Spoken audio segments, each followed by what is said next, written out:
kasi na ano ako, I was checking out some policies while we were, although hindi lang ako nag-open ng video ko, but I was following some of the exercises. We're doing these mga webinars through Zoom.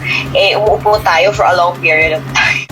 Diba? So parang, ang muscles natin. Okay, so welcome po sa ating YouTube channel, sa Happy Morning Show. Ang inyong abang lingkod po ito, Miss Horizon Chaser. At narito po tayo sa ating naganap na seminar po mula sa Department of Science and Technology, Science Technology Information Institute or DOST-STII, na pinangunahan po ng ating butihing Director Richard Burgos sang itong usaping GAD or Gender and Development, kung saan po ay pinahalagahan dito ang ating kasarian. Babae man po tayo o lalaki man po tayo, lahat po pala ito ay dapat natin naintindihan yung mga karapatan ng bawat isa sa atin at paano natin itaas ang ating mga dignidad ng bawat isa.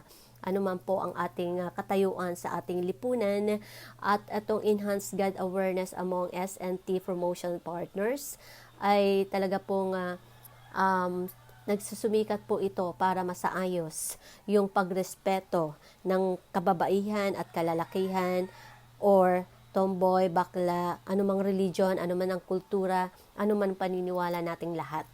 At saan man tayo nagmula, ito po ay napakahalaga.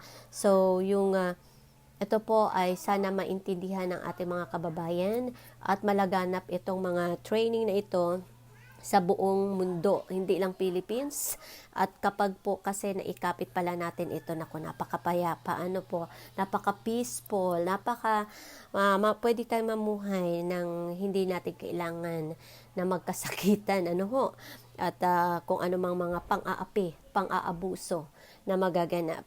At bilang isang mamamahayag, ay talagang malaki ang responsibilidad pala namin dito para po maproteksyonan natin ang bawat isa sa atin. Okay, at dyan lang po kayo at sana'y mapanood nyo hanggang huli sa loob ng ilang oras. 1 oras po ito mahigit at punong-puno at siksik at liglig sa kaalaman para sa usaping Good morning po, Pilipinas! Happy morning sa buong mundo. Mapapansin na isa nang nag-imbita, talagang hindi po tayo makakahindi.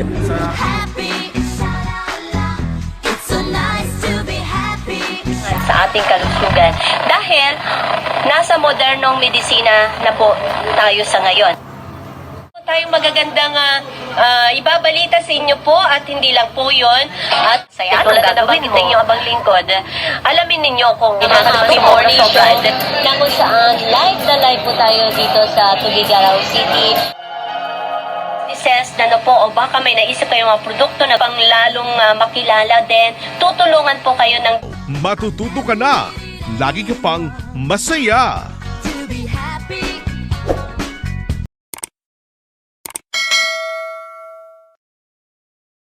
So, okay, good morning everyone again, and so we're on our second day, and based doon sa ating program, we're supposed to have like a short recap and feedback of yesterday's session. So, meron ba sa ating mag-volunteer kung ano yung more or less ano yung matatandaan o ano yung pinaka-significant na parang si Ma'am Annabelle? Yes, yung natandaan ko lang kasi di ba nagbigay ako ng reaction dito Dr. Barbie. So, screenshot ko lang tayong dalawa. Okay, natandaan ko lang na gustong-gusto ko kasi yung sinabi niyo po na to be gender aware and gender sensitive is a continuous process of unlearning. Tapos in-explain nyo nga yun na sa amin yung bakit unlearning, bakit ito nga gender sensitive na ating dinediscuss ngayon, gender awareness and gender sensitive is tuloy-tuloy na proseso ng unlearning. Bakit unlearn yun? Parang natandaan ko talaga yun. Yun po. Thank you. Go, kid. Same lang po.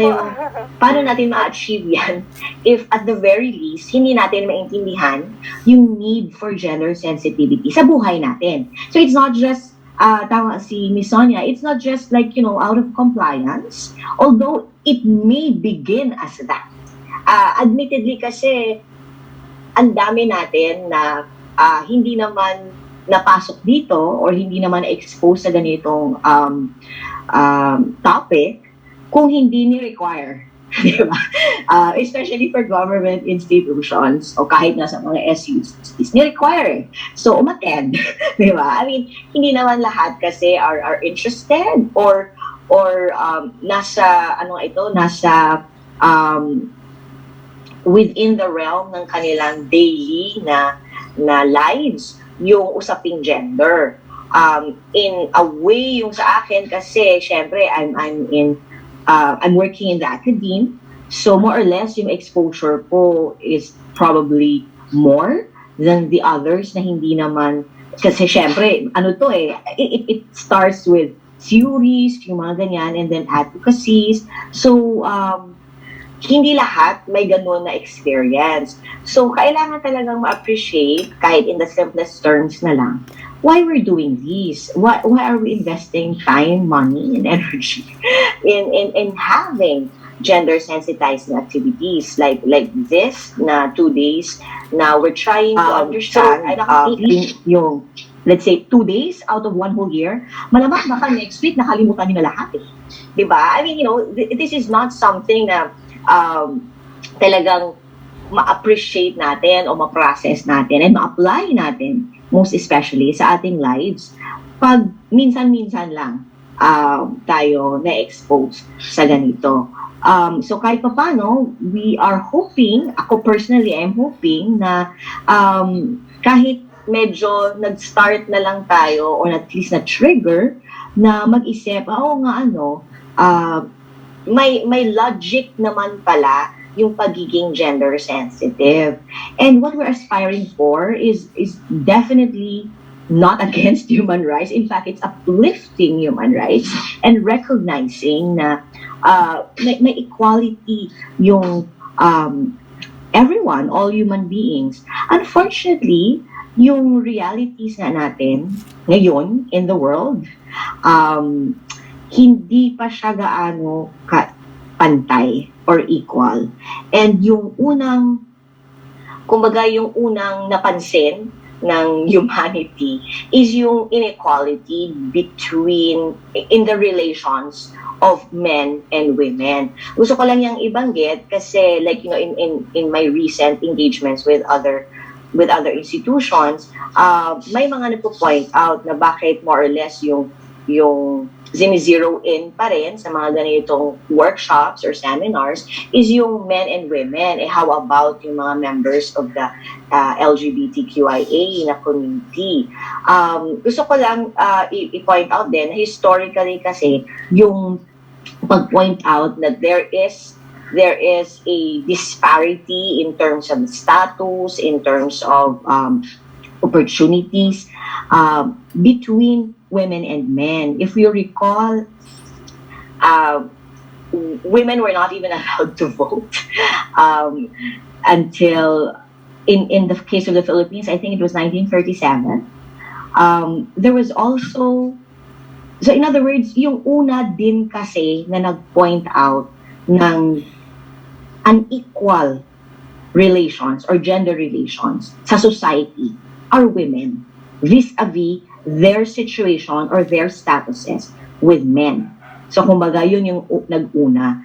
And hindi dapat natin kalimutan yan while we are now on the process or while we are now acknowledging and working towards inclusivity, wherein we are recognizing and giving voice to people of diverse sexual orientation, gender identity, expression, and sex characteristics. Our university, UP, is currently actually celebrating Pride Month. May historical basis din yun. Nililink siya dun sa unang ano nga yun, na struggles. And then yung, if you recall, yung nangyari kay Jennifer Laude happened kasi October. So yun, that's why the university right now is focusing on pride, which of course, kaya nga yung symbol ng pride or yung ng LGBTQIA community is the rainbow, because it symbolizes people of various colors. And yes, it symbolizes inclusivity. And hindi doon nawawala yung kababaihan and yung mga kalalakihan. So, yun yung more or less yung goal natin. And one of the things na lang, sorry, pasensya na, I just wanted to tie it together, and I appreciate na bring up na Miss Sonia. I also wanted rights, no? Kahit na lang doon sa right to vote, di ba? Kasi prior to the granting of the right to vote sa mga babae, essentially, hindi sila considered as humans. Because syempre, yung right to vote is accorded sa mga tao. Eh bakit hindi sila inallow to vote? Hindi ba sila tao? Diba? That was really the struggle, the fight before. And someone kasi pointed out to me yung kanyang apprehension tungkol sa feminism, saying that feminism is something to be scared about, that it challenges yung mga hindi dapat or something like that. Yung gusto ko lang i-point out din, although as I've said, hindi ito na-raise so far, pero gusto ko lang siya kasi i-link na while I said that gender advocacy has been around for some time, and it's really the women were the first ones to point out yung unequal relations in society, because they felt, they experienced, and they suffered under these unequal gender relations, and so they fought for it. Kumbaga, literally buwis buhay. So it was feminism that accorded us these gains. No? May various waves yung feminism. The first wave, yun yung mga suffragettes, yung nag-fight for the right to vote. So whatever your notions of feminism is, or notion of feminism, we have to acknowledge na whatever rights or whatever privileges that women now enjoy vis-a-vis men in society was won and was fought for by feminists. So yun yung gusto ko lang i-dispel din, no? Kasi there's a lot of parang bad press sa feminismo. There are many kinds of feminism, and there are different waves of feminism. So kahit na lang sa punto na aside from the right to vote, kasi 1937 pa yun na nangyari nga dito sa Pilipinas, I don't know if you know that it wasn't until na-revise at I can't recall kung which policy siya, but there was time up until the 60s, I think, that women are not even supposed to work without their husband's consent. So may mga ganyan na mga nangyari sa atin na kung walang mga babae na organized, no? Because feminism is organized. No? You can declare, of course, that you are a feminist, but one person can only do so much, so to speak. And that's why, as I've said, may iba't ibang klaseng feminismo. And it's a worldwide phenomenon, hindi lang naman dito sa Pilipinas. In other words, whatever your opinions are about it, the fact is, especially kung babae ka, marami kang nag-gain ngayon or na-enjoy ngayon because of feminism. And sila nga talaga yung unang nag-point out ng unequal relations, no, related to gender, women and men in society. And that's why we are here right now, kumbaga, aside from enjoying the fruits of the labor of the foremothers, we are also trying to make people understand why this should not have happened in the first place, di ba? Na dapat naman kasi sana is hindi ganun yung pananaw. Wala na akong time to like go back kasi may mga, if we're studying, yes, since yesterday we've been saying, hindi siya separate budget, it's an integrated budget. You don't even have, yung government institutions don't have to look for the money to fund GAD activities. And the PCW especially has already provided guidelines, and one of them, and very important in terms of coming up with your gender and development plan and budget, is your harmonized GAD guidelines, which essentially enjoins us or requires government institutions na sa lahat nilang plano, dapat idaan nila doon sa checklist. Kasi yung checklist na yon, basic yon. Nagtatanong lang naman, were women and men consulted in the design of this program or project? How many attended? Yung mga, very basic siya. And I'm pretty sure the DOST knows this already. When you fulfill the checklist, no? Iba-ibang checklist kasi, may checklist for infrastructure, may checklist for education, may checklist for the environment, for research. Iba-ibang checklist yon yung sa harmonized GAD guidelines. And you can just Google it and download it actually for the media practitioners if you're interested. Kasi hindi po ito venue. There are separate seminars for HGBG or Hagadaga kung sa Tagalog pa. But gusto ko lang i-expound a little bit yung na-mention ni Ms. Sonia. That is a tool that can aid institutions to ensure that their institutional budgeting processes are gender sensitive. And if you fulfill the checklists, no, you can actually claim.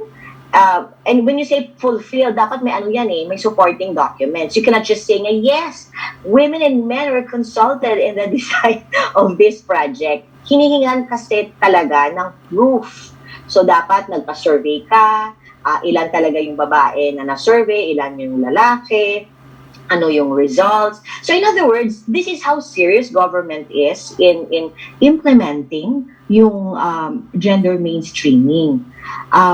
Kung minsan nga lang, and I would say this based on my observation, in other words, sige, before I go to that, in other words, once you fulfill the HGDG or harmonized GAD guidelines na checklists, halimbawa, yung, and I have to say this, yung isang malaking pwedeng ma-claim as utilization of the gender and development budget is really infrastructure.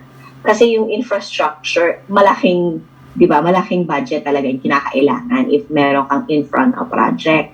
And mayroong checklist for infrastructure. Pero very similar din naman yung beginnings niya with all the other checklists. Yun nga, yung pinaka-basic is, nagkonsulta ba kayo sa constituents ninyo? And represented ba doon sa consultation yung various, like, may babae ba, may lalaki ba, may members of the LGBTQIA. And you are supposed to have proof na indeed nagkonsulta nga kayo, ito nga talaga yung gusto nila, and all the other requirements doon sa mga checklists, no? And if you fulfill that, then pwede mong ma-charge yung infrastructure project to the GAD budget if you have fulfilled yung HGDG checklist, which we have actually, and maybe SCII has as well, because they do have that mother and child care center. Yun yung basta mga ganyan na kahit infra yan, more or less assured yan, kasi it's really directly gender related, no? It really addresses yung mga gender needs. Again, balik tayo, hindi ko pala na yung gender needs. This is part of yung mga pa-workshop natin doon sa GAD planning and the use of the HGBG checklist. So baka medyo nalito na yung iba, but the point here is that the government has been investing in gender mainstreaming, and it has done so by making sure that there are steps or guidelines to follow. There are mechanisms to follow, which includes, of course, yung mga training on how to make GAD plans and budget, using the harmonized GAD guidelines, for example. Also, yung audits ng COA. So, seryoso yung gobyerno dito. But, let me just point out yung kaninang medyo sinuspend ko na observation ko. Unfortunately, marami pa rin within government yung parang hindi nakaka-appreciate. And yung isang observation ko is that, unfortunately, yung mga decision makers talaga, mahirap silang paupuin and understand this. And like even in our case, for example, we really had to exert effort to bring our budget officer to GAD trainings kasi kailangan if you want na hindi resistant yung administration to gender mainstreaming, kahit kasi hindi lang enough na i-point out mo ito yung policy, they have to understand the logic behind it. So, nakailang pa training na talagang dinadala namin yung budget officer namin para kasi maintindihan niya and hindi niya na masyadong questionin in terms of kailangan ba to, etc. Yung mga pinapropose namin na mga gender-related activities na hindi naman po for the benefit ng opisina ng gender, but for the entire institution. Yun yung isang observation ko lang na yun nga medyo nasi-centralize sa mga GAD focals, sa mga gender offices, yung usaping gender, when it should have been the essence kasi ng mainstreaming from top to bottom yan. Lahat dapat. So dapat kasi from the head of office naintindihan kung ano yung ibig sabihin ng pag-mainstream natin ng gender sensitivity. More especially since sila yung nag-approve. Sila yung yung kanilang perma, yung final perma doon sa mga budget proposals, 'di ba? But so that's why I kept saying and I'm glad na na-point out niyo nga din sa recap so far na yung need for continuous unlearning, no? Kasi kahit sa universities, as I've said, yung mga administration officials, they feel like, the usaping gender is, may gender office tayo eh. Sila yung mag-take charge. Parang they don't necessarily invest time and effort din to understand. Kahit na sila yung decision makers. No? So ito yung struggle din. So like for example, not all institutions, while may mga GAD activities, not all, like for example in my engagements with LGUs, nakadalawang LGU pa lang ako na nagkaroon ako ng pa-seminar na talagang umattend yung mayor. Dalawa lang. In how many years that I've been doing this? I've been doing this since 1998, I think, 1997. So it's been a long time since I've been doing this. Pero and many times that I've engaged with LGUs. Pero dalawang beses lang yung matandaan ko na talagang umupo yung mayor at umattend throughout the seminar. And it's still a challenge, and even sa mga GAD focals ng DOST-STII, I'm sure you do have your own challenges as well.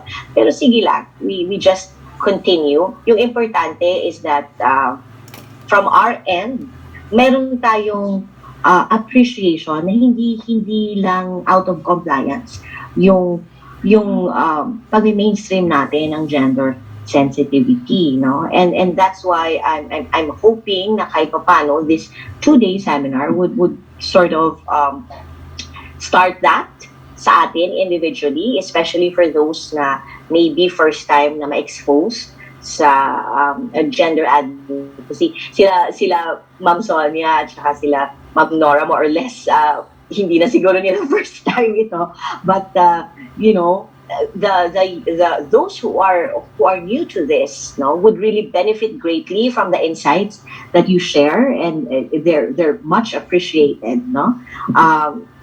Okay, feeling ko I've said a lot sa recap. Or are there any, like, any more observations or thoughts from yesterday that you'd like to share, or from what we just shared? For example, meron bang reactions, opinions before we proceed? Meron pa ba? Yung concern ko kasi always is kung more or less kahit pa paano nakita po natin yung connectivity doon sa topics. And that's why binalikan ko talaga yung basic gender sensitizing, kasi we really cannot see the logic why our practice in media needs to be gender fair if we do not appreciate na kailangan pala natin individually and as a society to be more gender sensitive. So, ano ito? May question ba doon sa chat box? Sorry, hindi ko again na open. Yes, Doc Barbie. May question po si Miss Beth Paguntalan po. Sabi niya po, is God also introduced in DepEd or sa higher ed po? Language in all official documents, communications, and issuances. So this was in 2005 pa. And then the Magna Carta of Women nga, which was passed in 2009, has significantly zeroed in on the non-discriminatory and non-derogatory portrayal of women in media and film. And the main purpose of this is to raise the consciousness of the general public in recognizing the dignity of women and their contributions to society. And this should be through the strategic use of mass media. No? So talagang dito na-specify talaga sa Magna Carta yung important role din ng media to propagate gender sensitivity. Okay? So ito talagang this covers, no? Kahit ito lang policy na to, this covers the reason why we are doing this since yesterday already. And there was actually, I didn't get to share this yesterday, but apparently in 2013, under Noynoy Aquino's presidency, there was a circular issued for the government to adopt gender equality guides for media. This is still in keeping with the Magna Carta of Women. So it says here that the guidelines collectively called towards a gender fair media was launched by the Gender Equality Committee on March 22. And ano siya, it consists of 3 documents: the Code of Ethics for Media, Guidelines to Protect Women from Discrimination in Media and Film, and the Gender Equality Guide. It also outlines several challenging rules for media practitioners, and these include being on the lookout for women's stories, using gender fair language, breaking stereotypes in media portrayals, deliberately seeking out women experts as news sources, and giving marginalized women a voice by telling their stories. To continue that, it says that the circular really is anchored on the Magna Carta that mandates the state to formulate policies and programs for women's advances. Through the strategic use of mass media, kailangan i-raise yung consciousness of the general public in recognizing the dignity, role, and contribution of women in the family, community, and society. So, ito, kaya ako na-recall ko ito when Ms. Sonia raised yung tungkol sa GAD budget. Agencies, according to the circular, may charge expenses related to implementation of the guidelines to their gender and development budget, which is at least 5%, ito na ulit, of the total agency budget. They may also utilize other available funds. Yes, kasi speaking of the GAD budget, hindi naman ito nagpre-prevent sa mga institutions to seek other funding outlets, no? for GAD-related activities. May mga partnerships, may mga ganyan. So, pwedeng-pwede nga talagang mag-look for other sources of funding aside from the minimum, and again, it's at least a minimum 5%. I know there are some government agencies na beyond the 5% yung allocation nila sa gender and development budget, which of course is linked with their utilization na rin ng harmonized GAD guidelines, kaya nag-e-exceed, no, doon sa minimum of 5%. But that's, as I've said, that's a totally different. I mean, it's related, but it's a different seminar altogether. Yung pag-intindi natin kung paano gumawa ng GAD plan and yung mga mechanisms like utilizing the harmonized GAD guidelines in doing that. And of course, in 2014, I've shown this already yesterday, the PCW issued another memorandum circular that promotes the use of gender-sensitive language in the drafting and review of legislative measures. So policy-wise pa lang, ang dami na nating reasons, no, for the media to review its practice and align it with what these policies have been asking, and that is to practice gender sensitivity, not just in the language, but as well as in the portrayal, in seeking out experts, in seeking out mga eyewitnesses to substantiate mga stories. And as I've said yesterday, hindi nga ito madali. So it is a challenge, as in any other worthwhile endeavor, siguro, in the world. Wala naman pong madali, kumbaga. So, these are some examples of gender-fair terminologies that we can use. Instead, for example, of saying anchorman, we can use newscaster or commentator. Instead of saying bachelor or spinster or old maid, we can just say unmarried person or single. Instead of saying bellboy, we can say bellhop, brotherly, comradely, friendly. Businessman, instead of saying na yung counterpart niya na babae is businesswoman, na business executive. These are the more gender fair or gender neutral na terminologies.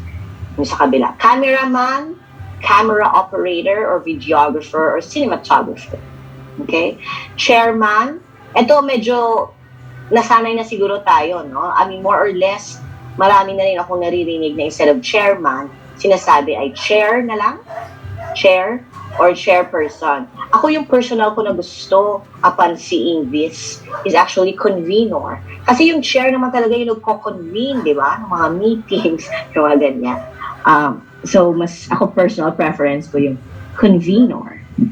Clergyman, you can just say member of the clergy or minister.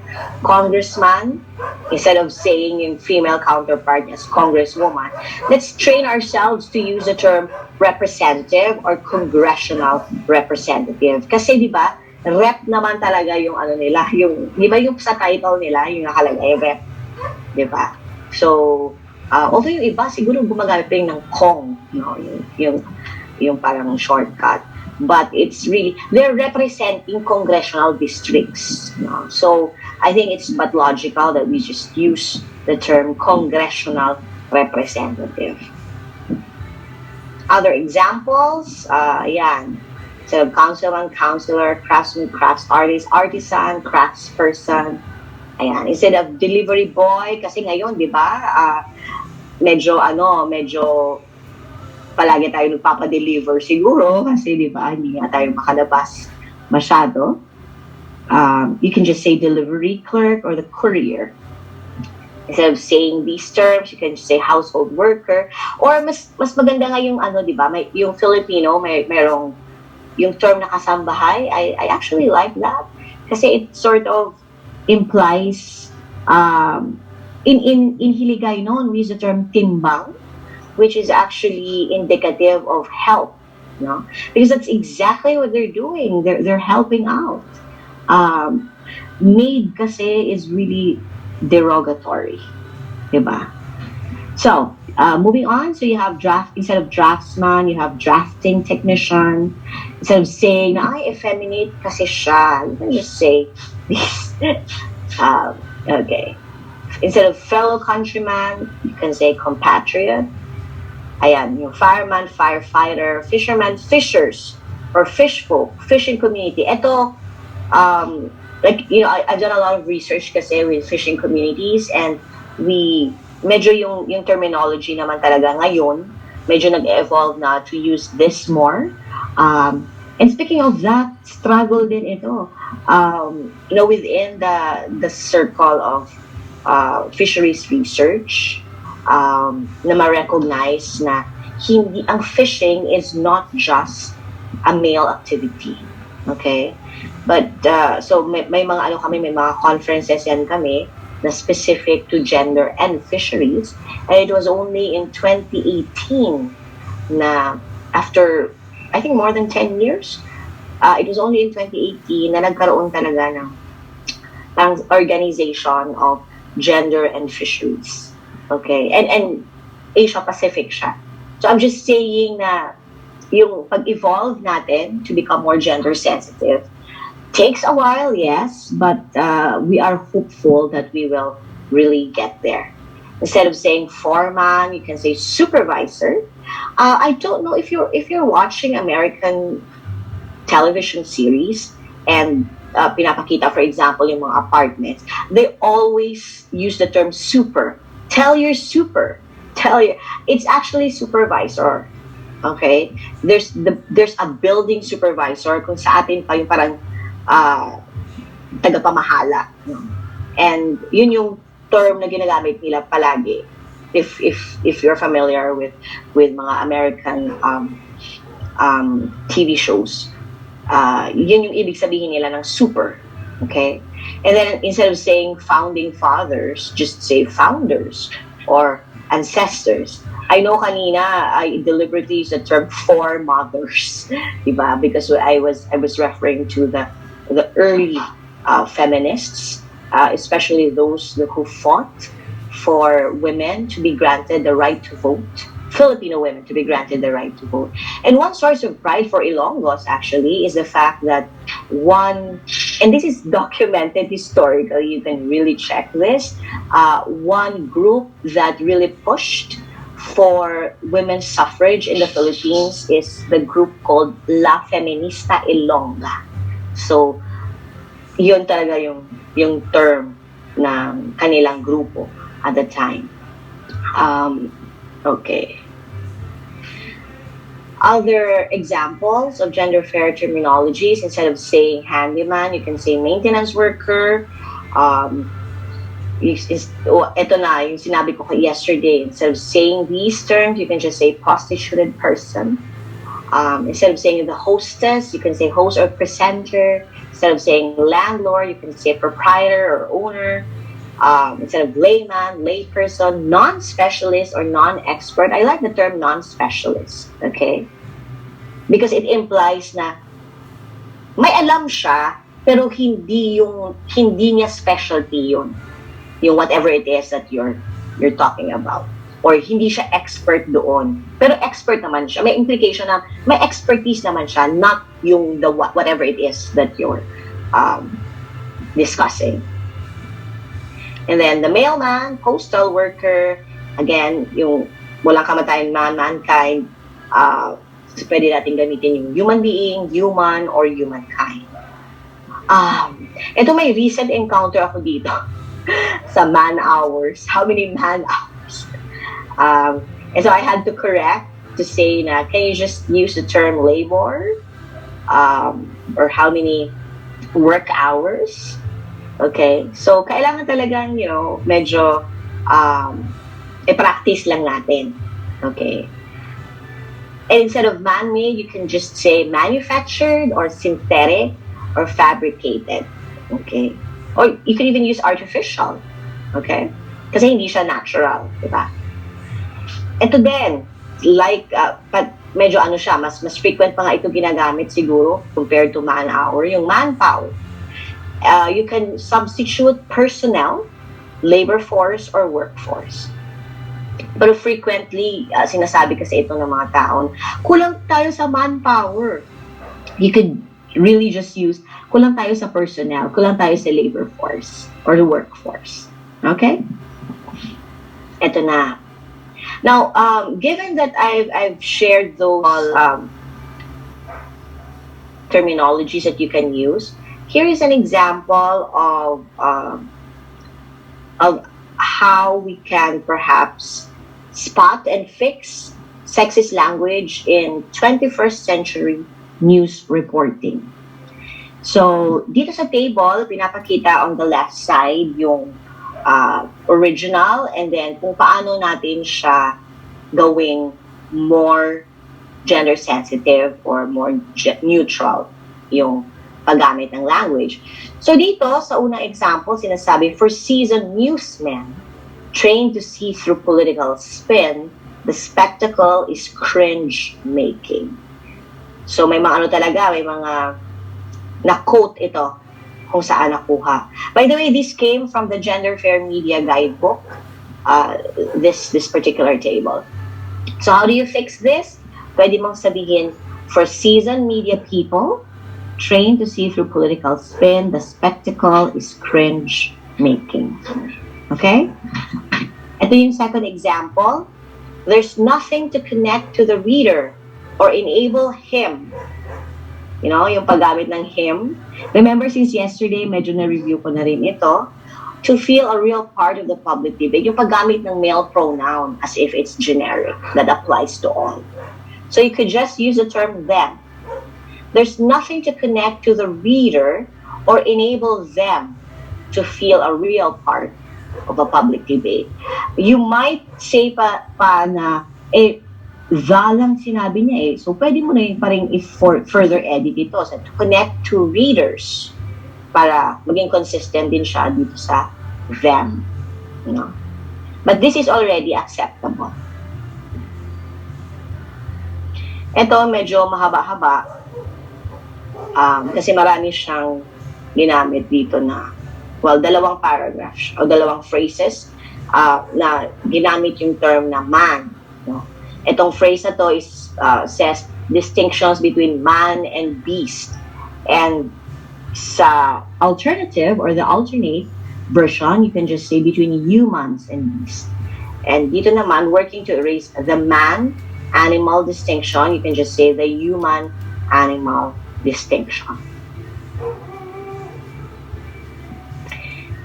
And eto, a Florida man and wife. Remember yesterday I did point out na yung hindi pantay na paggamit ng terminology na instead of husband and wife, which should be fair kasi wife yung term, so dapat husband din yung term, pinamitan ng man. No? So a Florida man and wife are accused of staging a home invasion, and authorities say they shot themselves as part of the elaborate scheme to collect insurance money. So, pwede mong gamitin yung husband na term instead of man and wife. Okay? Ito yung original na source ng sample na to, but this was also published in the Gender Fair Media Guidebook, which I will be sharing in a while. Okay. Punta naman tayo dito sa mga titles and forms of addresses. So, instead of Miss or Mrs., mayroon na tayo ngayong option na MS. Even if marital status is known. Okay? Ako personally, I prefer MS rather than Mrs. I have not. Very rarely have I called Mrs.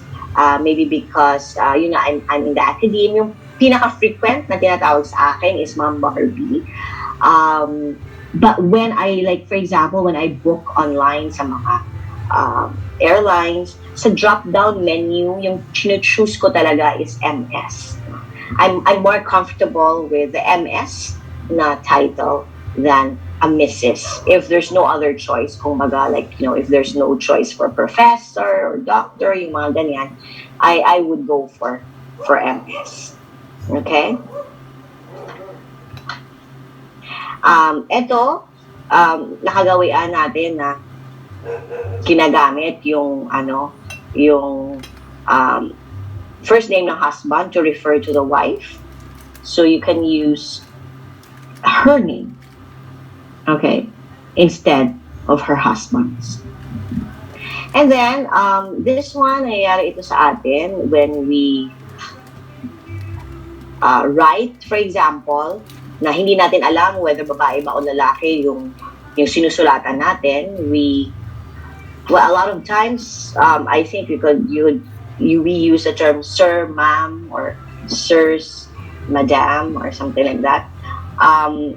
But meron pa rin gumagamit lang ng dear sir, assuming na whoever is the head na ina-addressa mo ng letter mo or the decision maker is male. But you could use these alternatives. Dear colleague, or if you're writing to a journal, dear editor, dear professor, kung ano pa yung mga posibleng terms na hindi naman necessarily male. No? Doc Barbie? Yes? May question po sa ating chat box po. Sabi po ni Miss Jamie po, for LGBTQ, when it is proper to use MX in business letters po, pronouns as mixed daw po yun. Yeah, I'll get to that actually. Okay po. Okay, hold on. And another question, ma'am, from Miss Sonia po. Sabi niya, why do you prefer the use of Miss po? MS. Hindi ko siya actually fully ma-explain kung bakit medyo allergic ako sa term na Mrs. It's just it's just a cringy term for me. Yes, I do have a husband. But in a way, siguro, I just feel that to be addressed as Mrs. makes me parang mas na-highlight yung may asawa ko. So, I guess, I don't know, I haven't really processed it so much, basta I really cringe at the term Mrs. So that's why I prefer MS kung walang other choice. Usually, yung personal preference ko is professor actually. Okay. Yes. Ayan. Ano daw po yung follow-up question po? How does your husband react to that daw po? How do you react daw that? Yung sagot niya, kasi yung term daw ng Mrs. Implies possession. Kasi yung fact naman, hindi naman daw makukuha yung fact na may asawa nga talaga ako. Can I raise something? It's not this. Sige. Basta harap ko siya. Yes. Okay, sige. Can I raise something? Dr. Hindi ako sure in terms of the timeline po, ma'am. But if I'm not mistaken, yung sinabi ko na merong na-mention talaga sa law na ito yung choices ng babae, which means to say na I don't think I have not heard, this is my first time hearing na kailangan ka mag-change of name if you abandon your husband's last name. But in my experience, yun nga, so since my Department of Foreign Affairs passport experience, since then I have renewed my passport several times. Hindi naman siya issue and it's still there. And as I've said, yung mga IDs ko lahat the same. So I mean the same na hyphenated yung last name. So parang I have not filed for like change of name or anything. So I don't know. I would have to consult siguro mga lawyer friends, but I'm just saying na baka na-supersede na yung whatever sinabi sa'yo ng friend mo. That Baka was in the na-supersede na siya. 1980s, yes. Oo. When I was also starting out my own career, no, nagkaroon lang ng isang discussion with a lawyer friend, and then sinabi nga niya sa akin na a lot of women are actually forced, but lalaki yung lawyer, a lot of women were simply forced to have a change of name because particularly when you are making financial claims, like halimbawa sa SSS, nagiging issue na you are making a claim na meron ng appended na another name to your single name rather than nagpo-file ka ng claim using yung pangalan mo na dun sa earlier documents mo, especially where it concerns money, lalo na doon sa How mga usual agencies na kailangan malaman na may change of status ka? Pero meron din kasing tradition, merong military tradition that a woman changes her name kapag married siya sa isang military, lalo na pag military officer. But it's really more of tradition siguro kasi yung current policies that we have, gives leeway. Actually, may choice bali yung babae. May 3 choices siya sa Miss Rose, parang merong, aside from Miss Nora, parang merong tanong din, or was it the mix? Yes, I can't recall. Yeah, okay, sige. Mag-proceed na lang ako. Okay, sige. Ayan! So, right now, because we are really now trying to be more inclusive, I mean, we're talking about society in general, the world in general. Yung term na, or yung title na mix, no, is now being provided as an option, especially for transgenders, no? And this is a Washington Post na article. And nakalimutan ko bakit hindi ko na-highlight. So yung mga reasons dito is that apparently in the UK talagang option na yung mix or MX sa mga pull-down menus, no, sa mga online, especially for government daw. But it's not so much pa sa US, medyo unheard of pa daw in the US. This was 2020 na post, actually. And ito may explanation, yung isang trans activist said that ginagamit niya yung mix because it helps me avoid the unfair gender expectations that come with choosing Mr. or Miss. Having a title that reflects my identity helps make the world more inclusive. Now, yung tanong kanina is, when do you use mix? Is that it? Was that the question? Wait po. I was... when it is proper po to use MX in mixed in business letters po. In business letters. Yes po.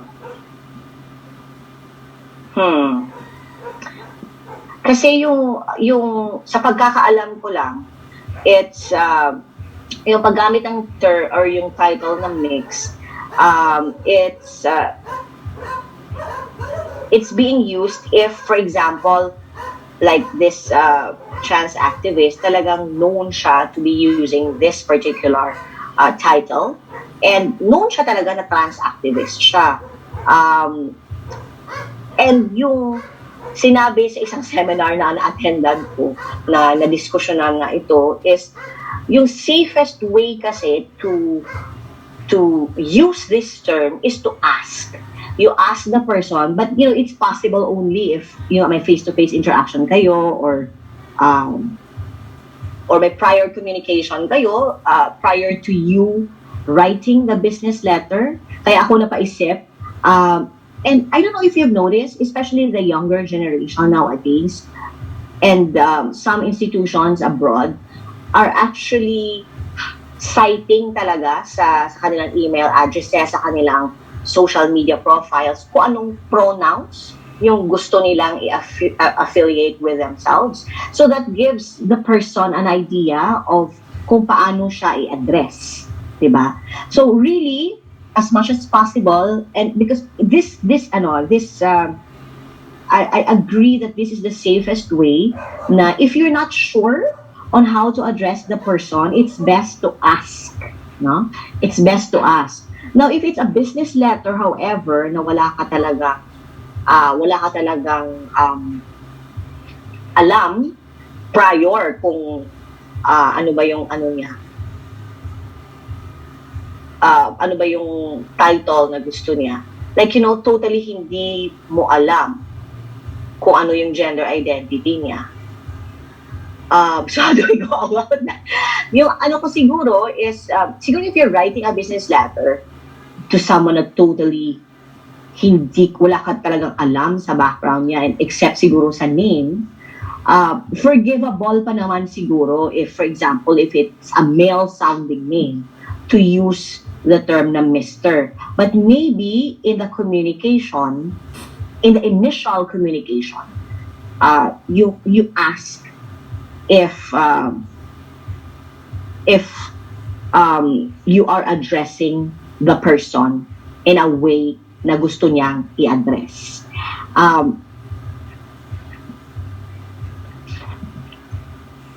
Pwede mo kasing pwede kang may mga means naman siguro para malaman mo kung ano yung kanyang gustong title. As I've said, if sa panahon ngayon hindi naman tayo totally in the blind, kumbaga. Pwede tayong mag-research kung sino ba tong person na to na susulatan ko, diba? So magkakaroon ka rin ng idea kung ano yung kanyang gender identity, and possible kung ano yung gusto niyang title na i-address sa kanya. In other words, you have to make the effort. You have to make the effort to know. Yung kaya ako medyo napapaisip is because ini-imagine ko kung paano mo i-phrase yung pagtatanong mo. Kasi if you're face to face or even through email exchange lang siguro, I think acceptable naman na, for example, tanongin na how would you like me to address you? Diba? I mean, that particular phrase, I think hindi naman siya offensive. Or you could rephrase that. If, for example, known naman siya na Doctor of Philosophy or medical doctor, then you could just use a title na doctor, diba? Or kung known siya. That's why, as I've said, make the effort to know yung background ng tao. But yung kung talagang hindi ka talaga comfortable, hindi ka sure, it's best to ask. If you can't, for example, baka may mga nakakilala sa kanya that you could ask beforehand, or kung siya mismo, at the back of my mind right now as I'm saying this, kasi ina-imagine ko, how will the business letter look like if, maybe you could just have a phrase there that says, and in future communications, how would you like me to address you? Is Mr. Ganyan okay, or Miss Ganyan okay? So, in a way, that's the best way para na sigurado ka na sa kanya mismong manggaling kung anong gusto niyang title na i-address mo sa kanya. I don't know, does that make sense? Doon sa nagtanong. Si Miss Jamie po yung nagtanong po. Hintayin po natin mag-chat po. Anyway po, ma'am, meron pong another question po. Okay lang po ba? Yeah, sure. Ayan po. From Miss Grace naman po. Sabi niya po, yung isa sa friend ko nag-fill up ng application, then nakalagay married siya. Tapos magkaiba sila ng apelyido. So pinabago ko kasi baka ma-question ng COMELEC. Hindi daw kasi niya ginagamit ever since family name ng husband niya. Tama po ba na ginawa namin siyang single kahit married na siya? Ayan po.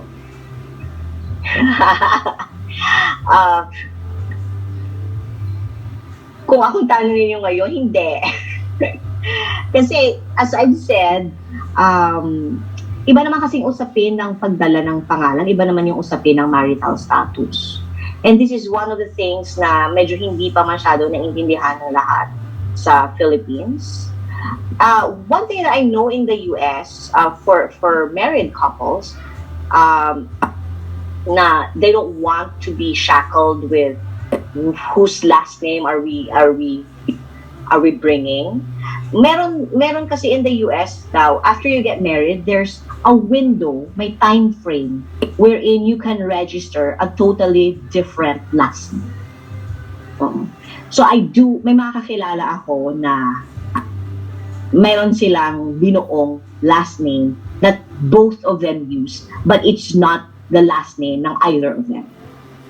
So may mga ganyan na practice and allowable under their laws, but medyo ano lang siya, may limited time lang. But I know of 2 people in the US that, 2 couples who have done that.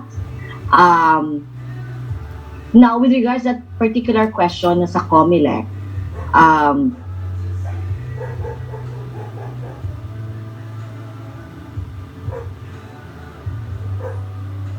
Philippine Commission on Women ng parang document stating na hindi sila obligated to carry their husband's last name.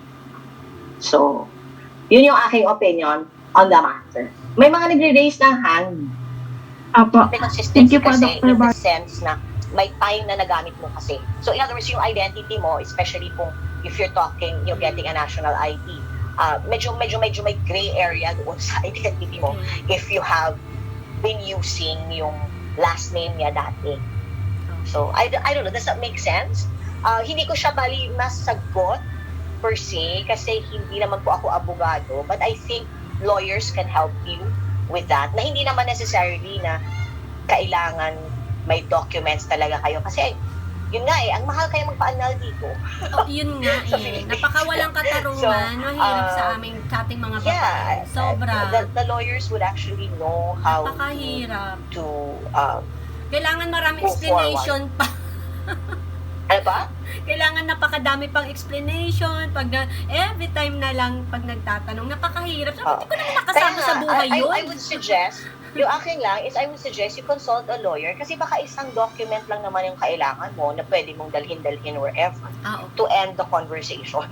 Diba? So, hindi natin alam kung ano yung mga available legal options for you given that, yun nga, medyo may gray area in the sense that you've used his last name. So parang, syempre, as far as the institution is concerned, so sino ka ba talaga? Kasi parang may dalawang tao yung ganun. So, yun lang naman siguro yung concern din ng institution. Kaya gusto niyang isigurado, so to speak, yung identity. Kasi you're talking national ID. Thank you. Oo. So yun lang yung aking masasabi at the moment. I hope that makes sense. Hindi naman kailangan siguro na ano nga ito?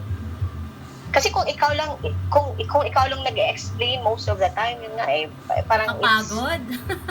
Nakakapagod.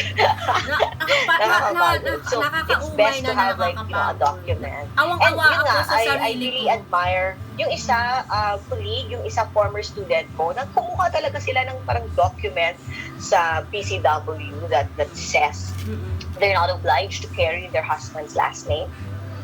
But then they have not been using their husband's last name ever since. So, iba yung sa scenario that you're sharing kasi there was a time na ginamit mo. And I hope you understand man siguro yung gusto ng institusyon na masigurado na yung nga parang walang double identity or something. So that's why na sinabi ko na maybe it's best to consult a lawyer on how to move forward with you using or reverting back to your use of your maiden name um, because you're not together with your husband anymore. So, yung Thank you po. sige. Meron pa ba na parang related? O yung tungkol sa mix, I don't know if that makes sense. Kasi like, to be honest, bago din kasi ito, and ako, I'm very glad na may mga ganito na tayong alternatives ngayon in terms of titles, no? Especially since we are trying to be more inclusive, na meron tayong option ng mix. Pero naano lang ako, medyo, what's the term in Tagalog? Yung hiligay ng term yung nasa isip ko eh. But anyway, in other words, siguro kung sa English pa, medyo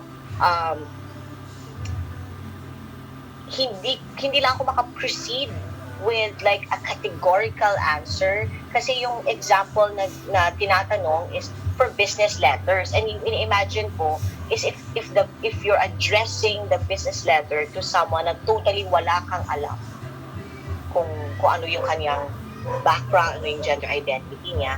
Although I did a quick research, and yun nga yung sinabi sinabi sa isang website on English Manners, you make the effort to know daw. You make the effort to know, but at least sure ka sa paggamit mo doon sa business letter. Kasi pag sinabi natin business letter, formal writing. And if the person probably is not comfortable with mix, then medyo, and if it's a business letter that is for employment purposes, medyo minus points na yun sa'yo, di ba? But in this day and age, you could always have siguro naman the means to find out. Yun lang yung aking masabi. So far, although the others may have their own opinions and suggestions as well. Meron pa ba? Hindi ko na open yung chat box. I hope that makes sense, but feel free lang later kung sino yung I don't know if that is comfortable in terms of kasi yung nire-remind lang talaga sa atin ngayon, especially if you're not sure on how to address the person. Like for example, yung speaking of pag-register ng mga national ID and all that, and in sa COMELEC, may mga nangyayari na the person comes and mukha siyang ganito, like in this like Jacob here in the picture, and yung pangalan is Jose, diba? And yung person na ito kasi yung ayaw talaga ng mga trans is yung i-address sila as yung sa traditional way, despite the fact na even yung outward appearance nila is not compatible with the title that you're using.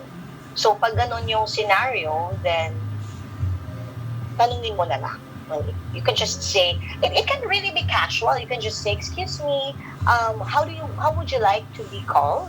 Or yung iba, yung mga younger generation, yung mga Gen Z na ngayon, yung term nila, di ba, yung ginagamit is, what's your pronoun?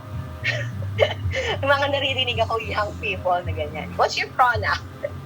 So, you could probably do that. Depending din on the situation.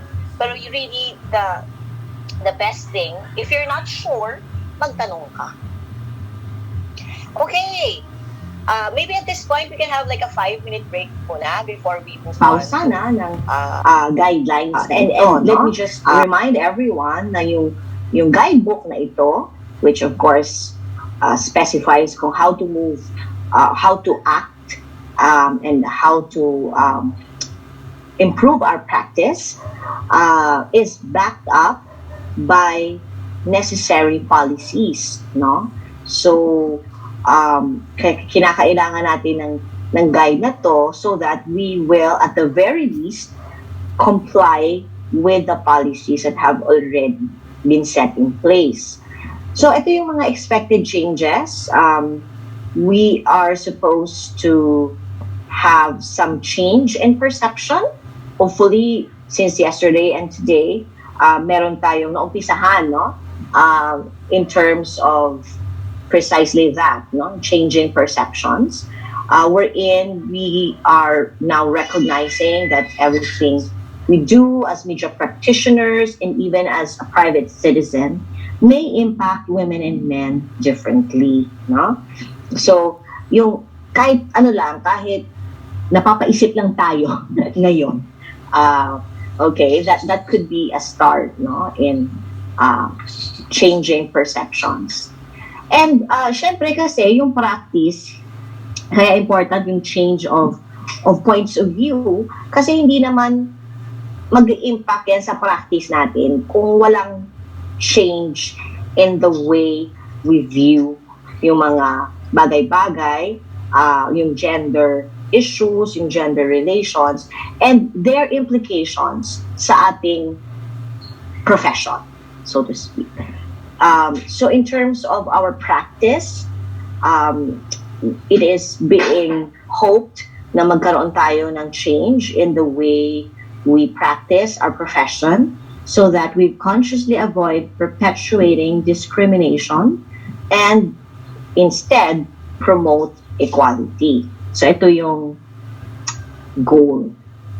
And then in terms of its manifestation sa product, no, whether it's for print, no, print publication or broadcast, your expectation is that we will be producing content that raise public consciousness about gender equality, human dignity, and human rights for all. No?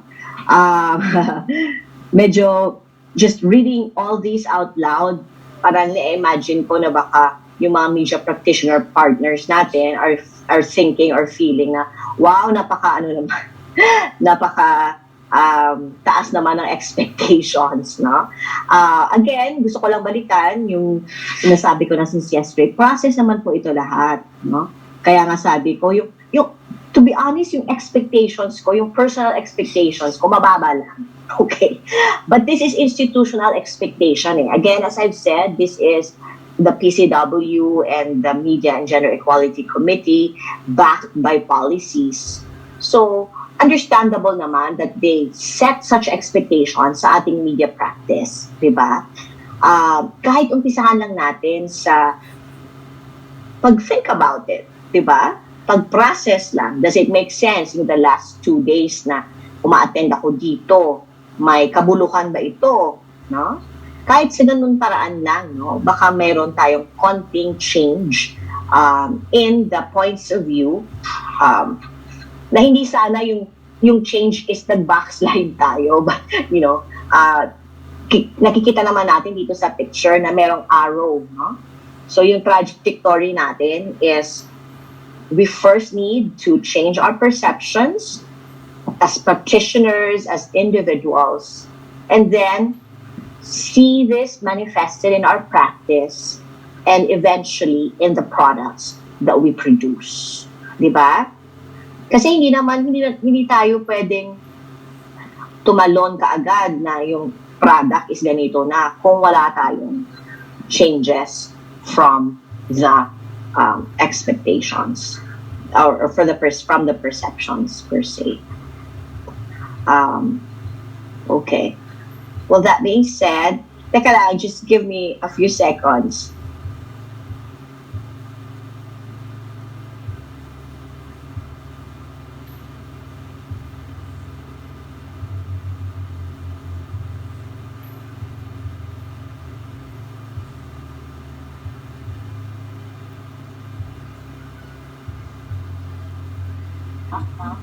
Hello po.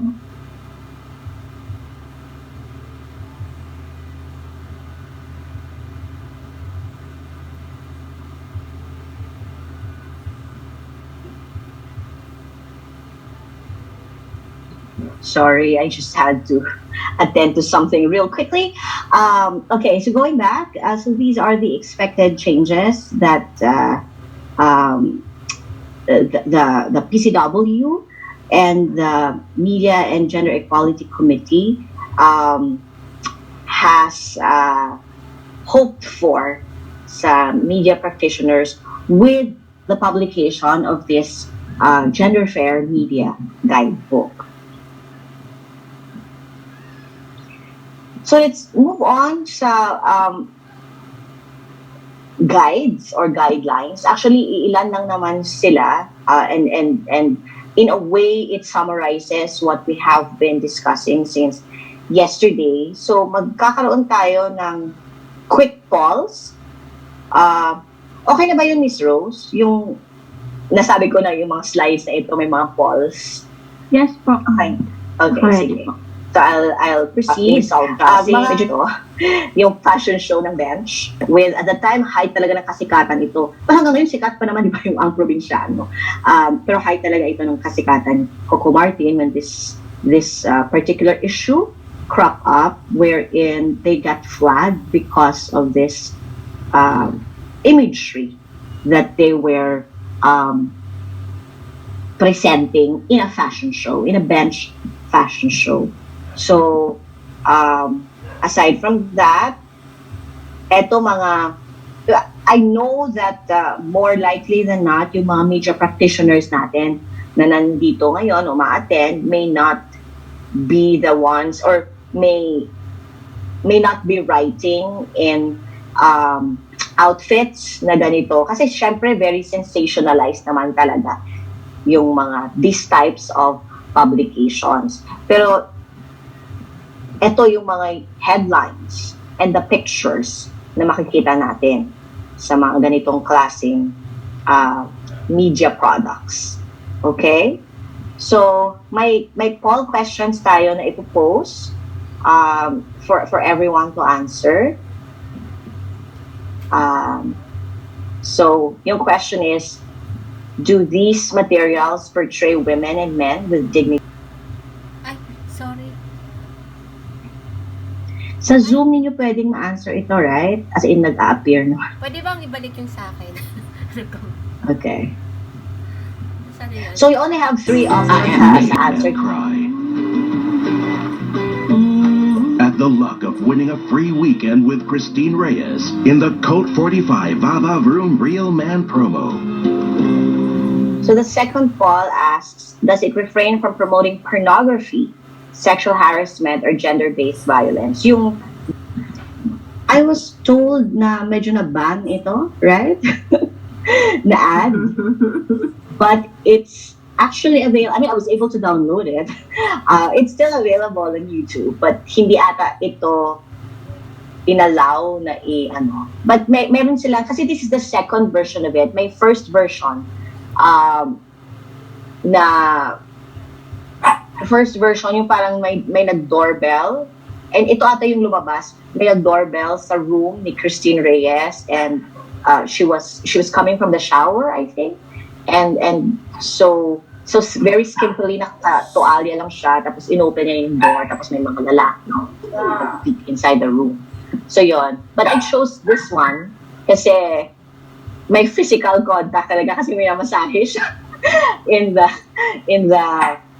video. So, and ito yung poll question natin.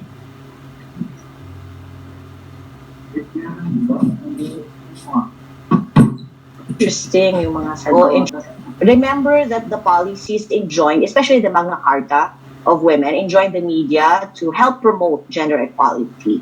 So there is really a need for media practitioners to be conscious about the way women are portrayed in the content that they produce, especially if it's being delivered to the public.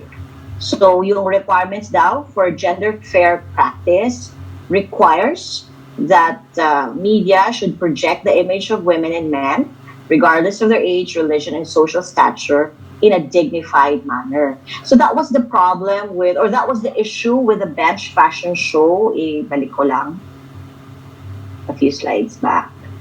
Dito, kasi a lot of people really interpreted as undignified portrayal ng babae.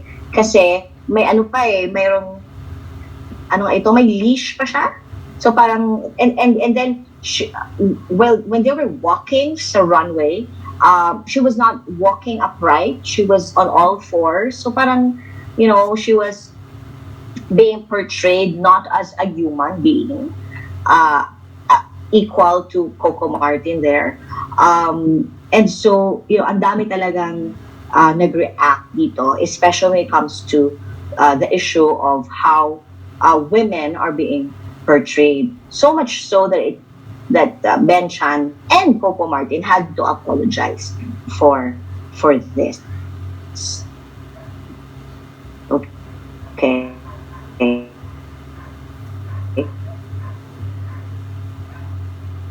We should also refrain to presenting women as inferior or the weaker sex or portray them as having negative sex roles. Let's not make degrading comments about the roles of women and men.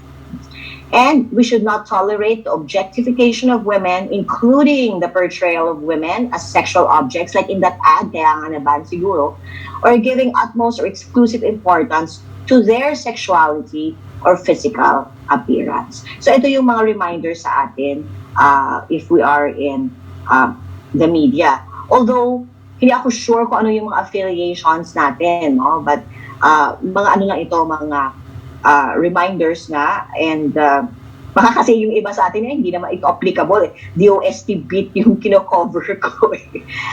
But you know, you're part of the